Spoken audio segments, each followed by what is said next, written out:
Okay, so meron ulit tayo itong Rider GFI 115. Actually, dati ko lang customer si boss. Pero to, bumili siya ng bagong motor at bagong problema. So, ayan.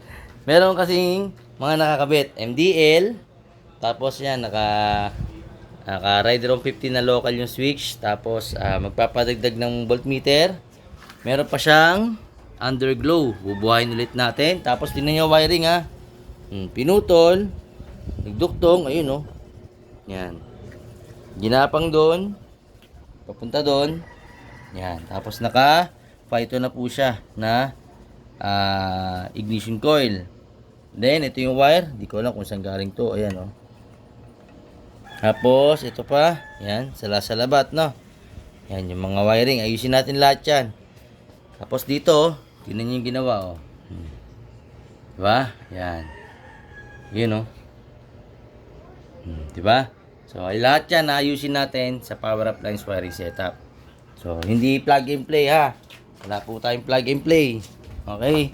Stock regulator. Oh, another stock regulator. Oh. Sa mga naniniwala na full wave, tapos na yung problema. Sige, doon kayo sa full wave. Pero ako, yan, stock regulator. Meron akong mga ginagawang naka full wave na. Ibig sabihin, pinagawa na nila sa iba yun. Ngayon, iba po yung full wave, iba po yung power appliance wiring setup. Okay? Wiring setup is wiring. Full wave is regulator. Papunta rito. O, ano connection no? Pagpatay yung makina. Di ba? O, pag hindi umandar ang makina, di ba? Iba yun. So, di tayo. Ayan o. Kumpulan. Talagang, messy. So, ayan. Testingin natin. So, 13 volts. Andarin natin. Tingnan natin kung goods pa yung drop. 12.8. Okay, 10.4. Good pa yung battery. No? Maganda pa yung charging, oh.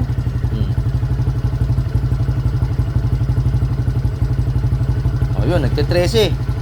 Diba? Nagte-13 yung charging niya. Ayan, oh. OD. Nagte-13 yan. Okay? Tapos, bukas tayo ng MDL. Sige natin na MDL. Ayun, MDL. Buksan natin yung headlight. Yan.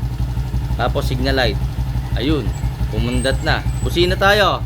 O, dun tayo banda. Ayan, o. Para mas kita. Yan. O, dito. Yan. Para mas maliwanag. Yan. Yan. Napundat. Busina. Ayun, o. Grabe. O, yan, ha. Nakurap-kurap talaga, oh. Kitang-kita, oh. Oh, yan, ha. Napundat-pundat. MDL, headlight, nakurap. Oh. Tapos, ang drop voltage niya, ayun, 12 naman. No? 12 naman, okay naman. Kaso nga lang, kumukurap. O, yan, naka-LED. Oh, kompleto. So, yan, bubuhayin natin to. Ayusin natin yung, hindi makurap, ha. Hindi ganyan. Ayusin natin to sa power appliance wiring setup. Okay, Team Becky Works. Abangan nyo. Tingnan natin kung uubra ba yung mga sinasabi nyong plug and play o plug and fail. Hintayin natin bagong kabit pa sa iba eh. Mga after 1 year, tingnan natin kung magkakaproblema na yung wiring nila. So dito, full rewiring tayo power appliance. Talagang i-rewire, no? Hindi yung salpak, ang tawag yun, plug and play, kabit, hindi ganon. Ayusin natin, tapos yun, may open wire pa rito. Yun, naka-open wire. Okay, so yun lang. At linisin ko pa yung chassis nito para, malinis yung ating gagalawang motorsiklo. Alright, so abangan nyo lang. So, yan yung harness nya, oh. Tinap lang lahat. Ito yung pula. Yan, zoom in natin. Yan. Yun yung wire sa orange, nakatap, gumapang dito, kumalat, papuntang MDL balas, saka sa headlight, ayan o. Papuntang headlight, ayun. Yan o, nagtap siya ulit, orange, nilagay niya ron. Papunta dito sa left handle switch. So, talagang tap lang to. Yan. So, ayusin natin to. At, patitunayin natin yung wiring. Sabog-sabog, nakaganyan po yan, o. Yan, ganyan na style. Okay, matutuwa kayo ganyan ng wiring. Sige. Okay, yan o. So, from before, ito yung before, ha, siksikan. Ayusin natin yan. Yung after. Saka yung harness sa gilid. Ayan, oh. Sabog-sabog. Di ba? So, ayan. Ayusin natin lahat yan. Hintayin nyo lang. Okay. So, ayan. Inabot tayo ng gabi. No? Gabi na. At ito na yung kanyang harness. Ayan, oh. Malinis na. At the same time, ayan. Tinama na natin yung wirings. No? Ayan, oh. Tapos, nagdagdag siya ng voltmeter. Ayan. Voltmeter. Tapos, ito na yung kanyang harness. Yan. Kung kukumpara nyo kanina, malinis na. No? Parang stock lang, oh. Tapos, punta tayo sa dito. Sa katawan. Ayan, oh. Malinis na rin yung chassis, no? Tapos, yun yung wiring, oh. Hindi yan, susi yan, susi. Ito. Ayan, oh. Parang stock lang ulit, oh. O, yun ulit yung original Bosch relay, 1 relay setup. Walang ibang nakalagay, walang ibang nakaano.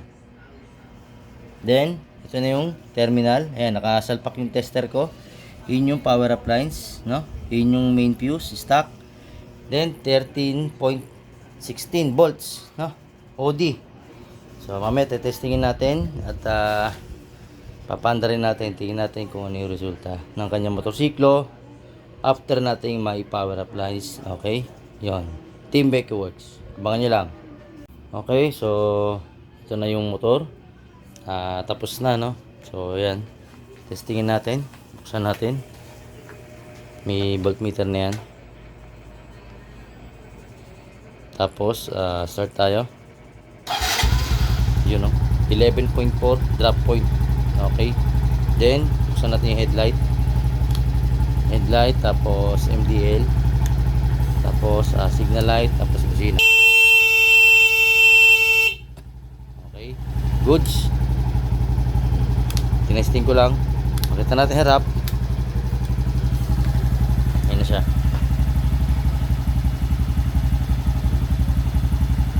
Tinungo na kumpara sa dati.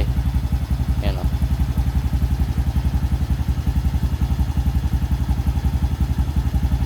Alright.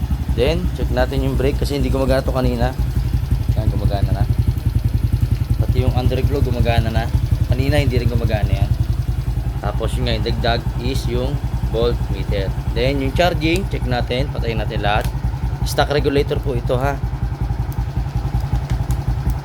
Yan, stock regulator. Check natin.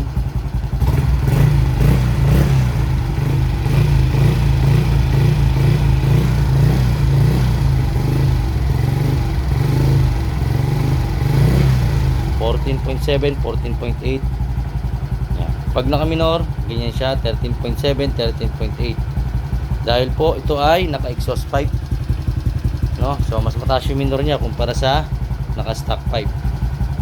Hindi po ito kailangan ng yung diagnostic tools para doon sa sa hangin. Hindi po ito ganoon. Hindi po ito tulad ng mga bagong motorsiklo. Okay? So yun lang. Tapos na yung motor. From Carmona, Cavite si Sir. Bukas kukunin niya na itong Rider JFI 115 niya. At tapos na natin i-power apply. So pinakita ko na yung loob, pinakita ko na yung labas, and pinakita ko na yung outcome. Ito na po yung motorsiklo niya. Finish na po yung kanyang motorsiklo. Alright, so yun lang. Sa mga gusto pagawa, PM nyo lang ako, JGA Humble Works. Sa aking Facebook, YouTube, TikTok, Facebook page. Okay? Jason B. Sevilla. Alright, yun lang po. Magandang gabi and to God be the glory.